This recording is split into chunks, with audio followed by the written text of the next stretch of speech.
बच्चे एक जगह पर इकट्ठा होते हैं, प्रभु का राज उतर आता है। Hallelujah, hallelujah.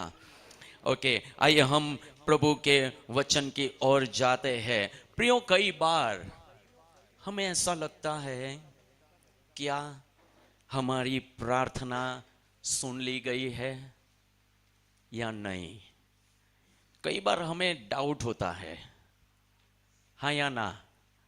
जब प्रार्थना का जवाब मिलने में समय लग जाता है, तब हमें डाउट होता है, क्या हमारी प्रार्थना सुन ली गई है? अब्राहम को भी ऐसा ही हुआ था।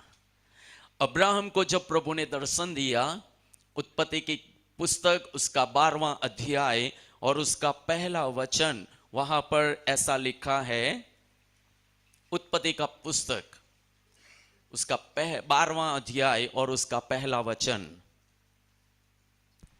Praise the Lord. यहोवा ने अब्राहम से कहा, यहोवा ने अब्राहम को कहा, अपने देश और अपने कुटुंबियों हाँ और अपने पिता के घर को छोड़कर हाँ, उस देश में चला जा। उस देश में चला जा। पता नहीं दिया था, है ना? पता दिया था? नहीं दिया था। लेकिन प्रभु ने कहा, मैं तुझे उस देश में भेजता हूं। और आगे, उस देश में चला जा जो मैं तुझे दिखाऊंगा, हाँ और मैं तुझसे हाँ, एक बड़ी जाति बनाऊंगा और तुझे आशीष दूंगा, हाँ और तेरा नाम महान करूंगा, हाँ। और तू आशीष का मूल होगा। 4 वचन। यहोवा के इस वचन के अनुसार अब्राम चला, और लूत भी उसके संग चला। हाँ। और जब अब्राम हारान देश से निकला, उस समय वह 75 वर्ष का था। कितने साल का था? कितने साल का था? 75, 75 ईयर ओल्ड। प्रभु ने जब उसको आज्ञा की, तब वो 75 साल का था। उसके बाद आप पढ़ते चले जाएंगे, तब वो इंतजार करता रहा, इंतजार करता रहा, इंतजार करता रहा। 70वां अध्याय और उसका पहला वचन। जब अब्राम 99 वर्ष का हो गया, तभी अब्राहम 99 साल का, यानी 24 साल बीत गया।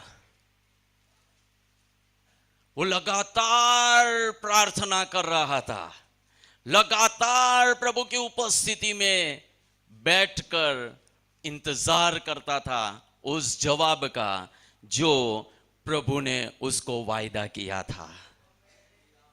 कितना साल? 24 साल। 75 साल, 99, है ना? वो वचन प्रभु ने कहा था कि मैं तुझसे बड़ी देश जाति को बनाऊंगा। 70वां अध्याय और उसके आगे हम पढ़ेंगे, क्या लिखा है? 2 वचन। मैं तेरे साथ वाचा बांधूंगा और तेरे वंश को अत्यंत ही बढ़ाऊंगा। सोचिए, अभी तक वो बच्चे की आशीष नहीं थी। जब प्रभु ने वायदा किया, प्रभु ने कहा कि मैं तुझे आशीष दूंगा, तब वो 75 साल का था। चलते चलते चलते चलते 24 साल बीत गया। हमारा विश्वास वो कमजोर हो जाएगा यदि इतना साल हो जाएगा तो। हालेलुया। थोड़ा समय इंतजार करने में हमें कितना कितना तकलीफ होता है। प्रभु कब मेरी प्रार्थना का उत्तर देगा, कब मुझे जवाब मिलेगा? लेकिन यहां पर लिखा है 24 साल बीत गया। क्या प्रियो, हम लोग प्रार्थना करते करते थक गए हैं? अब्राहम का एग्जाम्पल देखिए, वो थका नहीं, वो विश्वास में मजबूत रहा। जैसे जैसे समय बढ़ता चला गया, उसका विश्वास और बढ़ता मजबूत होता गया। हालेलुया। हमारा विश्वास कमजोर नहीं होना चाहिए। हमारा परमेश्वर वाचा को पूरा करने वाला परमेश्वर है। वो जो बताता है वो पूरा करता है। वो बिना पूरा किए अपने बच्चों को नहीं छोड़ता। यानी आज तक हमारे लिए जो वचन प्रभु ने दिया है वो वचन प्रभु अवश्य पूरा करेगा। आमीन, हालेलुया। और लिखा है तीसरा वचन, तब अब्राहम मुंह के बल गिरा और परमेश्वर उससे यों बातें करता गया, हाँ, देख मेरी वाचा तेरे साथ बंधी रहेगी, मेरी वाचा तेरे साथ बंधी रहेगी, इसलिए तू जातियों के समूह का मूल पिता हो जाएगा। हालेलुया, जातियों का मूल पिता हो जाएगा। यानी परमेश्वर ने अब्राहम को कहा कि मैं तुझे मूल जाति का पिता बनाऊंगा, और वहां पर उसका नाम बदल दिया गया। अब्राम के बाद अब्राहम कहा गया। अब्राहम का मतलब है बड़ी देश जाति का पिता। हालेलुया। उसका नाम वहां पर इसलिए बदला गया क्योंकि वो विश्वास के अंदर मजबूत रहा। हमारा विश्वास, प्रार्थना तो करते हैं लेकिन प्रार्थना का जवाब नहीं मिलता है, तब हमारा विश्वास टूट जाता है। इसलिए प्रियो, लूका का 18 अध्याय 1 वचन ऐसा कहता है, नित्य प्रार्थना करो और हियाव मत छोड़ो। लेकिन हमारा हियाव टूट जाता है, हमारा हियाव टूट जाता है, हमारा विश्वास टूट जाता है।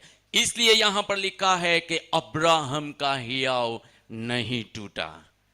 प्रभु 3 रीति से जवाब देता है। एक, हां मैं दूंगा। अब्राहम को कहा मैं जरूर दूंगा तुझे, मगर इंतजार कर। दूसरा, प्रभु बोलता है कि मैं नहीं दूंगा। क्यों? वो हमारे लायक नहीं है, हमारे काबिल नहीं है। और तीसरा, प्रभु कहता है इंतजार कर, मैं तुझे दूंगा और श्रेष्ठ दूंगा। यदि हम मांगते हैं और हमारे पास नहीं है तो प्रभु श्रेष्ठ देगा, उत्तमो उत्तम देगा, सर्वश्रेष्ठ देगा। क्योंकि भजन संहिता 103 अध्याय और उसका 5 वचन ऐसा कहता है। भजन संहिता का 103 अध्याय 5 वचन, अपने बच्चों के लिए परमेश्वर ने यह वचन दिया है, वही तो तेरी लालसा को, यानी हमारे हृदय के अंदर जो कुछ भी बातें उठती है वो लालसा है ना, वो इच्छाएं, प्रभु कहता है वही तो तेरे मन की लालसाओं को उत्तम पदार्थों से तृप्त करता है। Hallelujah, hallelujah. हमारा परमेश्वर उत्तम वस्तुओं से तृप्त करता है। इंतजार मत तोड़िए, इंतजार करते रहिए। जब हम इंतजार करते रहेंगे वो इंतजार का अंत आ जाएगा। अब्राहम का इंतजार का अंत आ गया। प्रभु ने उसको सर्वश्रेष्ठ बच्चे की आशीष दी। हालेलुया। यहां पर यदि कोई किसी के परिवार के अंदर बच्चे की आशीष नहीं है, वो इंतजार कर रहे हैं, प्रार्थना कीजिए। प्रभु आने वाले दिनों के अंदर बच्चों की आशीष देंगे, बच्चे की नहीं। हालेलुया। बच्चों की आशीष देंगे, एक बच्चे की बात नहीं। परमेश्वर कर सकता है। परमेश्वर वो गर्भस्थान को खोल सकता है। अब्राहम और साराई को प्रभु ने आशीष दिया। वो ही परमेश्वर आज हमारे बीच में है। हालेलुया। वो हमारी प्रार्थना को कभी भी अनसुना नहीं करता है। लेकिन प्रियो, कई बार क्या होता है कि हम बहुत कम प्रार्थना के अंदर समय को बिताते हैं, है ना। हमारी जरूरतों के अनुसार प्रार्थना करते हैं। जब छोटी परेशानी होती है ना, तब हम थोड़ी सी प्रार्थना करते हैं, और बड़ी परेशानी आएगी ना तो हम रात बैठेंगे प्रभु के पास। बड़ी परेशानी है और इसलिए इसको दूर करने के लिए बड़ी प्रार्थना करनी पड़ेगी। यह हमारी सोच है। कई बार हमें डिसीजन लेना होता है, बहुत इंपॉर्टेंट, हमारे जीवन के लिए बहुत बड़ा डिसीजन लेना होता है। पता है यीशु मसीह ने क्या किया? आइए देखते हैं लूका रचित सुसमाचार उसका 6वां अध्याय। लूका रचित सुसमाचार उसका 6वां अध्याय और 12 वचन से 16 वचन तक पढ़ेंगे। उन दिनों में वह पहाड़ पर प्रार्थना करने गया। यीशु मसीह पहाड़ के ऊपर प्रार्थना करने गए और परमेश्वर से प्रार्थना करने में सारी रात बिताई। सोचिए, पूरा दिन काम करते करते करते करते थक जाते थे यीशु मसीह। उनको जरा सा भी विश्राम नहीं मिलता था। तब तो वो नाव में जाकर सो गए, इतना तूफान आया फिर भी नहीं उठे। हालेलुया, हाँ या ना? इतना थके हुए थे कि वो नाव के अंदर वो जाकर सो गए और पानी भी उनके ऊपर गिर रहा था, लेकिन उठ नहीं पा रहे थे। क्यों? थक इतना गए थे। वो पृथ्वी के ऊपर थे ना, इंसान थे, थक जाते थे। लेकिन फिर भी लिखा है यीशु मसीह ने पूरी रात प्रार्थना किया। वो तो हमेशा प्रभु पिता के साथ बातें करते थे, तो उनको रात बिताने की क्या आवश्यकता थी? है कि नहीं? हम परमेश्वर के बच्चे हैं, हम प्रार्थना करते हैं दिन के अंदर। जब होल नाइट प्रेयर होता है तो बहुत कम लोग आते हैं, बहुत कम लोग आते हैं होल नाइट प्रेयर के अंदर। लेकिन यहां पर लिखा है यीशु मसीह ने पिता की आवाज को सुनने के लिए पूरी रात पर्वत के ऊपर गए।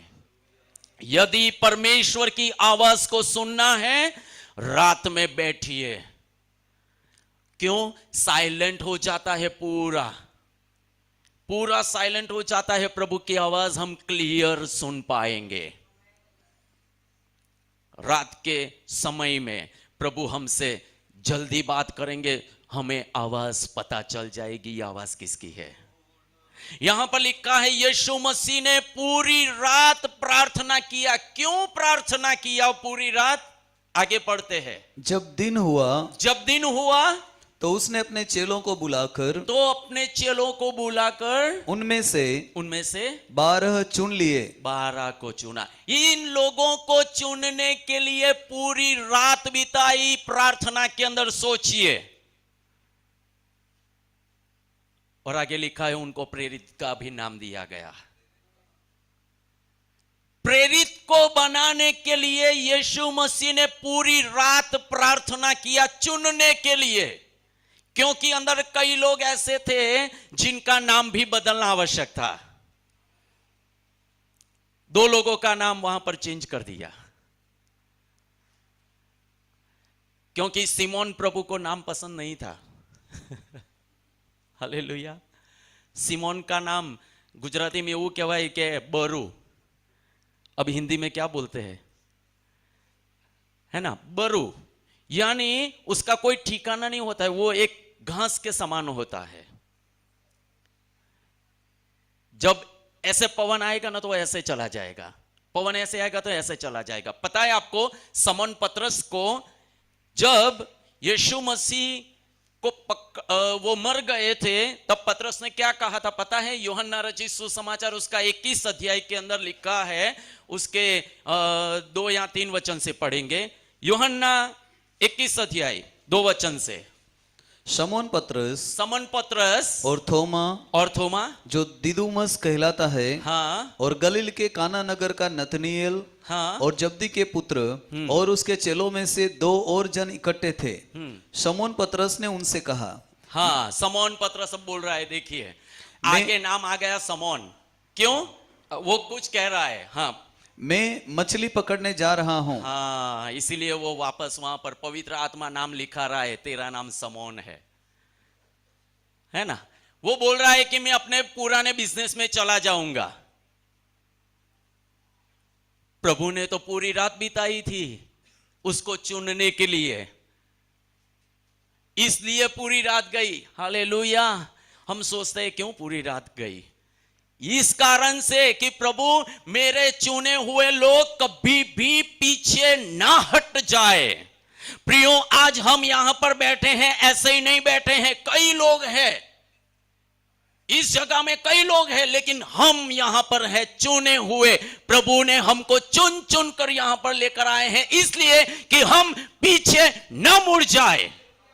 कोई भी चाहे परिस्थिति क्यों ना हो, लेकिन हम पीछे न हटे। लेकिन यहां पर पूरी रात बिताने के बावजूद भी पतरस पीछे हट गया और ऐसा कहता है, मेरा पुराना बिजनेस अच्छा था, अब तो यार यीशु मसीह मर गए, पता नहीं क्या हो गया क्या नहीं। हम ऐसा बोलते हैं। पूरी रात बिताई थी प्रभु ने प्रार्थना के अंदर। हम कितना समय बिताते हैं? एक इंपॉर्टेंट निर्णय लेने के लिए हम कितना समय प्रभु की उपस्थिति में बिताते हैं? हमारा प्रभु हमारे लिए मध्यस्थी करता है। जब हम पीछे हट जाते हैं ना, हमारा प्रभु हमारे लिए मीडिएटर बनकर खड़ा रहता है। अच्छा है, हमारे लिए एक मीडिएटर है। हालेलुया। प्रभु ने पूरी रात प्रार्थना किया। फिर क्या कहता है? यूहन्ना 21 अध्याय। मैं मछली पकड़ने जा रहा हूं। हाँ, उन्होंने उससे कहा, हम भी तेरे साथ चलते हैं। देखिए, अब वो अकेला नहीं जा रहा है।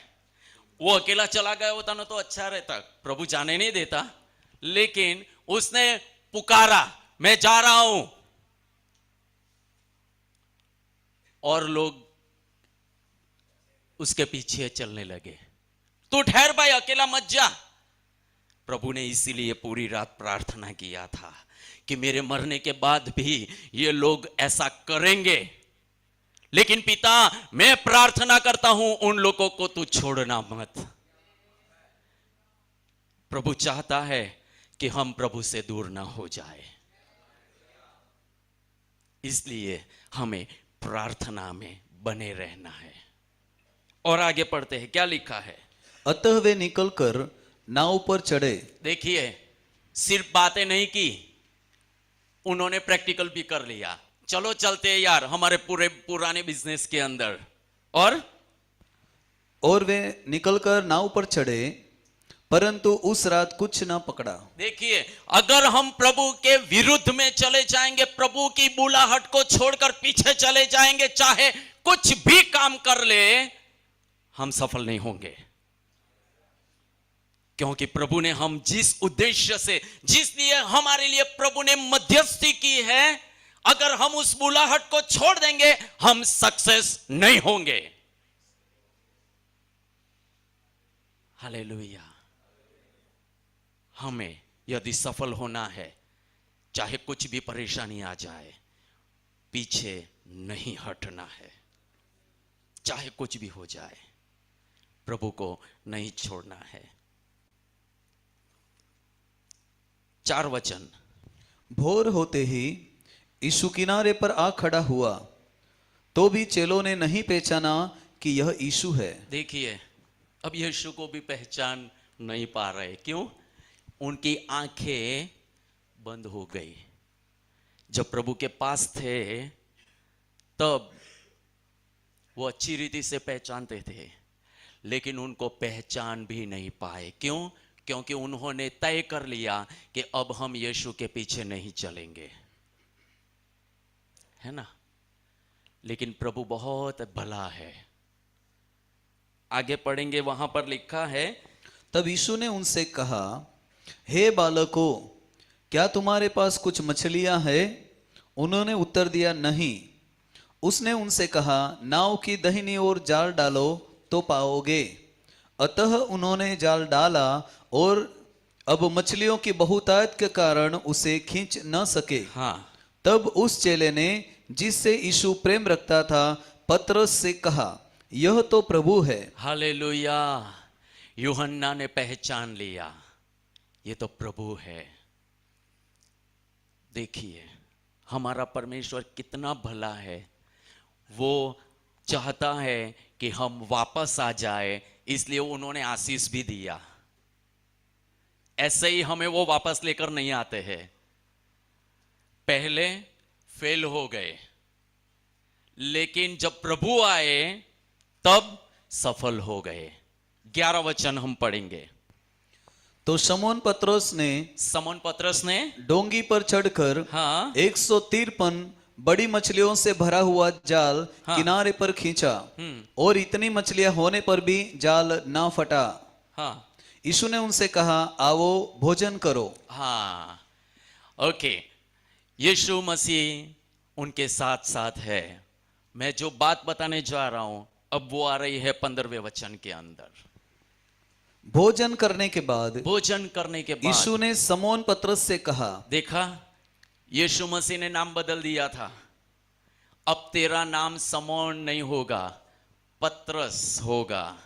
लेकिन यहां पर उनका नाम बुलाया जा रहा है शमौन पतरस। ओके, आगे। और 16 वचन। उसने फिर दूसरी बार उससे कहा, हे शमौन यूहन्ना के पुत्र, क्या तुम मुझसे प्रेम रखता है? 17वां वचन। उसने तीसरी बार उससे कहा, हे शमौन यूहन्ना के पुत्र, क्या तुम मुझसे प्रीति रखता है? बस यहां पर लिखा है 3 बार प्रभु ने शमौन पतरस को पूछा, क्या तुम मुझसे प्यार करता है? क्यों पता है? क्योंकि 3 बार यीशु मसीह का उसने नकार कर दिया था। मैं तुझे जानता नहीं हूं, मैं तुझे जानता नहीं हूं, मैं उसको पहचानता नहीं हूं। ऐसा 3 बार पतरस ने कहा था। तो पतरस को प्रभु ने कहा कि तूने मेरा 3 बार इनकार किया था, अब मैं चाहता हूं कि तू 3 बार मेरा कबूल कर ले, मुझे कबूल कर ले। हमारा प्रभु चाहता है हम जितनी बार उनको इनकार करेंगे उतनी बार हमें कबूल करना पड़ेगा। इसलिए अच्छा है कि हम उनको इनकार ना करें, हमारा विश्वास कभी भी तोड़ने ना पाए। हालेलुया। इसलिए प्रभु ने पूरी रात प्रार्थना किया था कि वो लोग मेरे मरने के बाद भटक न जाए। पूरी रात प्रार्थना करते रहे और लिखा है कि परमेश्वर ने उनको नाम दिया 12 चेले, जिनके द्वारा प्रभु ने बहुत बड़े बड़े काम किए। Praise the Lord. हमारे लिए भी प्रभु ने बड़ी बड़ी योजनाएं रखी है, लेकिन वो योजना पूरी हो उसके लिए हमें प्रार्थना में लागू रहना है, निरंतर प्रार्थना करना है, हमें हियाव नहीं छोड़ना है। हमारी प्रार्थना के द्वारा परमेश्वर का मन बदलना चाहिए। ऐसा हो सकता है? हालेलुया। हमारी प्रार्थना के द्वारा प्रभु की इच्छा बदलनी चाहिए। आइए देखते हैं यशाया नबी का पुस्तक, उसका 38 अध्याय।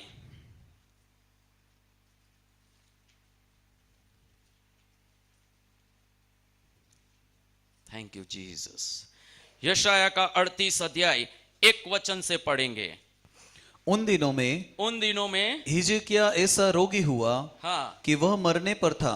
हाँ, तब आमोस के पुत्र यशायाह नबी ने उसके पास जाकर कहा, यहोवा यों कहता है, अपने घराने के विषय जो आज्ञा देनी हो वह दे, हाँ, क्योंकि तू न बचेगा, मर ही जाएगा। देखिए, परमेश्वर का वचन हिजकिय्याह के पास आया और कहा कि तू मर जाएगा, इसलिए तू अपने रहने का इंतजाम कर ले। और आगे, तब हिजकिय्याह ने दीवार की ओर मुंह फेरकर हाँ, यहोवा से प्रार्थना करके कहा, यहोवा से प्रार्थना करके कहा, हे यहोवा, हे यहोवा, मैं विनती करता हूँ, स्मरण कर कि मैं सच्चाई और खरे मन से अपने को तेरे सम्मुख जानकर चलता आया हूँ, और जो तेरी दृष्टि में उचित था वही करता आया हूँ। और हिजकिय्याह बिलख बिलख कर रोने लगा। हाँ, तब यहोवा का यह वचन यशायाह के पास पहुंचा। देखिए, वो बिलख बिलख कर रो रहा है। क्या हम बिलख बिलख कर रो रो कर प्रार्थना करते हैं? अगर करते हैं तो धन्यवाद प्रभु का, उसका जवाब आप जरूर पाएंगे, क्योंकि हमारा परमेश्वर आंसुओं को देखता है। आंसुओं के साथ की हुई प्रार्थना का द्वारा प्रभु का हृदय बदल जाता है। कई माताएं अपने बच्चों के लिए आंसुओं को बहाती है। कई पत्नियां अपने पति के लिए आंसू बहाते हैं। कई पति अपने पत्नी के जीवन को बदलने के लिए आंसुओं के साथ प्रार्थना करते हैं। अपने परिवार के लिए वो रोते हैं, और वो प्रभु देखता है, और इसलिए हियाव नहीं छोड़ना है। बिलख बिलख कर वो रोने लगा, और लिखा है परमेश्वर ने तय कर दिया था कि हिजकिय्याह मर जाएगा, लेकिन जब उसने प्रार्थना किया, उसकी प्रार्थना के द्वारा क्या हुआ? जाकर हिजकिय्याह से कह कि तेरे मूल पुरुष दाऊद का परमेश्वर यहोवा यों कहता है, मैंने तेरी प्रार्थना सुनी और तेरे आंसू देखे हैं। सुन, मैं तेरी आयु 15 वर्ष और बढ़ा दूंगा। हालेलुया। मैं तेरी आयु के अंदर 15 साल, कितना आशीषित हुआ नहीं? परमेश्वर ने दे दिया 15 साल। अब कुछ भी हो जाए, वो 15 साल तक मरेगा ही नहीं। हालेलुया। कुछ भी हो जाए, प्रभु ने एक बार सिग्नेचर कर दिया, तब वो चाहे एक्सीडेंट भी हो जाएगा या कुछ भी हो जाएगा, उसको कोई प्रॉब्लम नहीं होगा। ऐसा हमारा परमेश्वर है। उन्होंने ठान लिया। उनका हृदय पहले जो था, हिजकिय्याह की प्रार्थना के द्वारा परमेश्वर का हृदय बदल गया। हमारी प्रार्थना के द्वारा प्रभु सब कुछ कर सकता है। यदि हम प्रार्थना करेंगे, प्रभु का हृदय बदल जाएगा। जिनके लिए काम करना है वो काम कर देंगे। वो ऐसा परमेश्वर है। वो अपने बच्चों की प्रार्थना को कभी भी अनसुना नहीं करते हैं। हालेलुया। रेबा शाखा लारा हंदा नाबा राबा बाबा बा। Thank you Jesus. जो लोग रोते हुए प्रभु के पास आकर प्रार्थना करते हैं, आप विश्वास कीजिए, आपका जवाब जल्द मिल जाएगा। मैं आत्मा में महसूस कर रहा हूं, कई लोगों का जवाब प्रभु इन दिनों के अंदर 21 दिन के पहले, प्रार्थना का उपवास का समय पूरा होने से पहले प्रभु आपकी प्रार्थना का जवाब देंगे।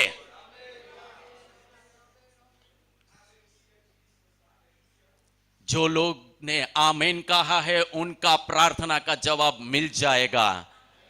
हालेलुया। क्योंकि आमीन का मतलब होता है ऐसा ही हो जाए, ऐसा ही होगा। आमीन। Thank you Jesus. दूसरा एक व्यक्ति है जिन्होंने प्रार्थना किया और प्रभु का मन बदल गया। मोसेस। आइए देखते हैं प्रभु का वचन, निर्गमन का 32 अध्याय 9 वचन से पढ़ेंगे। Exodus chapter 13:2 versus 9। Praise the Lord. फिर यहोवा ने मूसा से कहा, फिर प्रभु यहोवा ने मूसा से कहा, मैंने इन लोगों को देखा, हाँ, और सुन, वे हठीले हैं, हाँ, अब मुझे मत रोक, अब मुझे मत रोक, मेरा कोप उन पर भड़क उठा है, मेरा कोप भड़क उठा है, जिससे मैं उन्हें भस्म करूं। हालेलुया। प्रभु ने मन के अंदर ठान लिया था कि अब मैं इन लोगों को मार डालूंगा। ऐसा प्रभु ने तय कर दिया हिजकिय्याह के लिए, ऐसा तय कर लिया इज़राइल लोगों के लिए। क्यों? क्योंकि वो परमेश्वर के विरुद्ध में जा रहे थे। प्रियो, हम कभी भी प्रभु के विरुद्ध में जाने वाले न बने। हम कभी भी प्रभु के विरुद्ध में जाने वाले न बन जाए। Be careful. हमें बहुत ही अलर्ट रहना है कि प्रभु के विरुद्ध में हम न जाने पाए। जब तक हम प्रभु के विरुद्ध में नहीं जाएंगे, तब तक प्रभु की आशीष और प्रभु की उपस्थिति हमारे साथ बनी रहेगी। लेकिन यहां पर लिखा है कि प्रभु का कोप उतर आया और प्रभु ने कहा कि मैं इन लोगों को खत्म कर दूंगा। क्यों? क्योंकि वो लोग ने मेरी इच्छा के विरुद्ध काम किया है। और आगे, परंतु तुझसे एक बड़ी जाति उपजाऊंगा। हाँ, तब मूसा अपने परमेश्वर यहोवा को यह कह के मनाने लगा। देखिए, यहां पर एक मूसा है जो प्रभु को मनाता है, और एक तरफ हमारा परमेश्वर यीशु मसीह है जो परमेश्वर को मनाता है। वो हमारे लिए मीडिएटर है। यहां पर मूसा मीडिएटर था। मूसा वो परमेश्वर के पास जाकर विनती करता है कि हे पिता, ऐसा मत कर। और जब हम प्रभु के विरुद्ध में जाते हैं, तब हमारे लिए यीशु मसीह प्रार्थना करते हैं और हमारे लिए मध्यस्थी करते हैं। मेरे बेटे ने आज यह गलती कर दिया है पिता, उसको क्षमा कर। कई बार दिन के अंदर कितनी बार हम गलतियां करते हैं, कितने भी लोगों के विरुद्ध में हम बातें करते हैं। हमारे मन के अंदर से कई लोगों के लिए निंदा निकलती है, कई लोगों के लिए इतनी कड़वी कड़वी बातें हमारे मुंह से निकलती है, वो परमेश्वर के विरुद्ध में है। क्योंकि एक नल के अंदर से अच्छा और बुरा पानी नहीं आ सकता है। प्रभु कहता है तुम मेरे लोग हो। तो हमें प्रभु की महिमा के लिए अपने मुंह को खोलना है, प्रभु की बड़ाई के लिए अपने मुंह को खोलना है, प्रभु की आराधना करने के लिए। जब भी हम बोले तब प्रभु की महिमा होने पाए, ना कि किसी की निंदा, ना कि किसी के विरुद्ध में कोई बात। हालेलुया। और आगे मूसा विनती करने लगा, फिर हे यहोवा, तेरा कोप अपनी प्रजा पर क्यों भड़का है? क्यों भड़का है? जिसे तू बड़े सामर्थ और बलवंत हाथ के द्वारा मिस्र देश से निकाल लाया है। हाँ। मिस्री लोग यह क्यों कहने पाए, वह उनको बुरे अभिप्राय से अर्थात पहाड़ों में घात करके धरती पर से मिटा डालने की मनसा से निकाल ले गया। यस। तू अपने भड़के हुए कोप को शांत कर। वो विनती कर रहा है इज़राइल लोगों को बचाने के लिए। प्रियो, हम प्रभु की निज प्रजा है, चुना हुआ वंश है, और हमारे मध्यस्थ यीशु मसीह हमारे लिए मध्यस्थी कर रहा है। तो प्रियो, यदि वो हमारे लिए मध्यस्थी कर रहा है, तो प्रभु ने हमें जिम्मेदारी दी है इन दिनों के अंदर हम लोगों के लिए मध्यस्थी करने पाए। इसलिए प्रभु ने यहां पर चुनकर हम लोगों को ले आए हैं। लोगों के लिए, एक दूसरों के लिए प्रार्थना करना है। प्रभु हमें ऐसा सिखा रहे हैं। लेकिन यीशु मसीह ने पूरी रात प्रार्थना में कैसे बिताई होगी? नहीं, क्या बात की होगी प्रभु ने? प्रियो, जब होल नाइट प्रेयर में हम बैठते हैं तब समय कैसे निकल जाता है पता नहीं चलता है। आप लोग भी करते होंगे, आप लोगों ने भी आप लोगों ने भी एक्सपीरियंस किया होगा कि रात कैसे चली जाती है, पता नहीं चलता है। क्यों? क्योंकि रोमियो की पत्री 8 अध्याय 25 और 26 वचन पढ़ेंगे। रोमियो की पत्री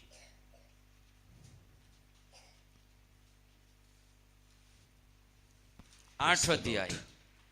परंतु जिस वस्तु को हम नहीं देखते, हाँ, यदि उसकी आशा रखते हैं, हाँ, तो धीरज से उसकी बाट जोते भी है। हाँ, इसी रीति से आत्मा भी हमारी दुर्बलता में हाँ, सहायता करता है। हाँ, क्योंकि हम नहीं जानते कि प्रार्थना किस रीति से करना चाहिए। हाँ, किस रीति से हमें प्रार्थना करनी चाहिए, किस रीति से हमें पूरी रात प्रभु की उपस्थिति में बैठना है, किस रीति से कौन से विषय के लिए हमें प्रार्थना करना है, हम नहीं जानते हैं। लेकिन यहां पर लिखा है परंतु आत्मा आप ही ऐसी आहें भर भर कर, हाँ, जो बयान से बाहर है, हाँ, हमारे लिए विनती करता है। हमारे लिए विनती करता है, आहें भर भर कर।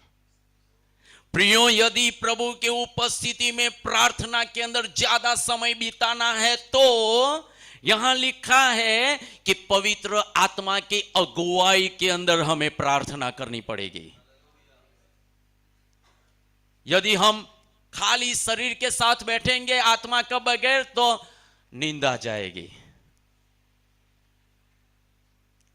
है ना। कई लोग दिन के अंदर भी वचन सुनते सुनते सो जाते हैं। क्यों? सिर्फ शरीर को लेकर आते, मन नहीं आता है ना, इसलिए नींद आ जाती है। पूरा मन लेकर नहीं आते हैं। नहीं, आज तो भूख और तरस नहीं होती है, नहीं आज तो मैं प्रभु की उपस्थिति में जाऊंगा, आज प्रभु मेरे साथ बात करेगा, आज मैं पूरी रात प्रभु की उपस्थिति में बैठूंगा और प्रार्थना करूंगा, मेरा देश बदल जाए। वो बोझ के साथ जब हम प्रार्थना करेंगे हमें कुछ परेशानी नहीं होगी।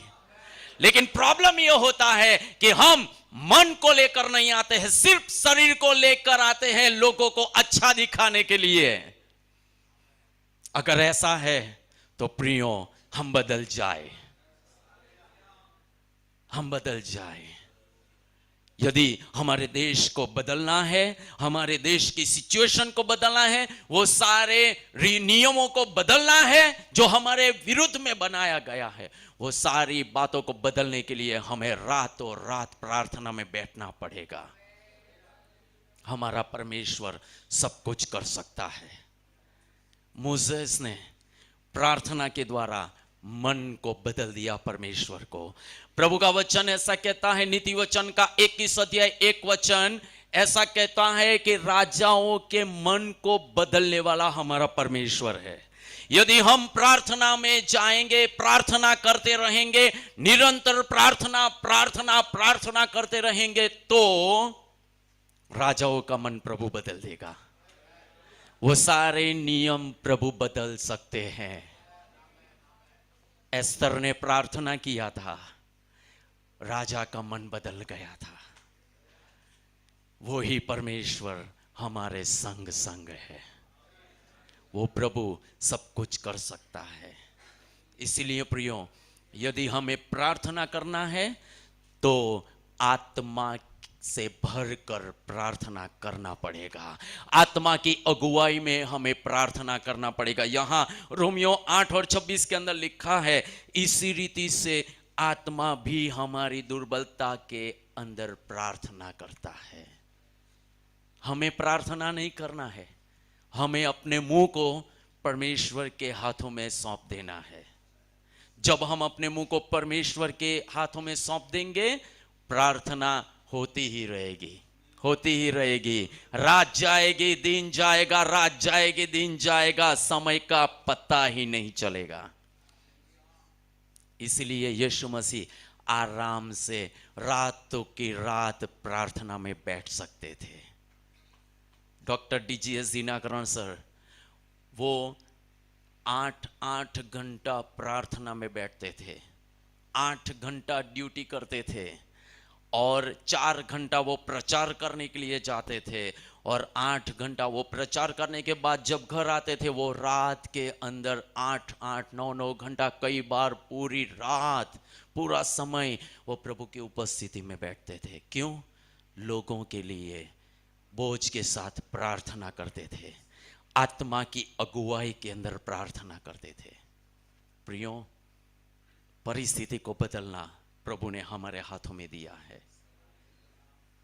21 दिन का प्रार्थना का समय प्रभु ने हमें दिया है कि हम इन दिनों के अंदर प्रार्थना करें, प्रार्थना करें।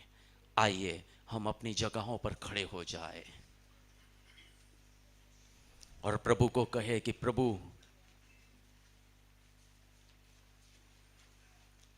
आप मुझे अपनी आत्मा के अनुसार प्रार्थना करने में मेरी मदद कीजिए।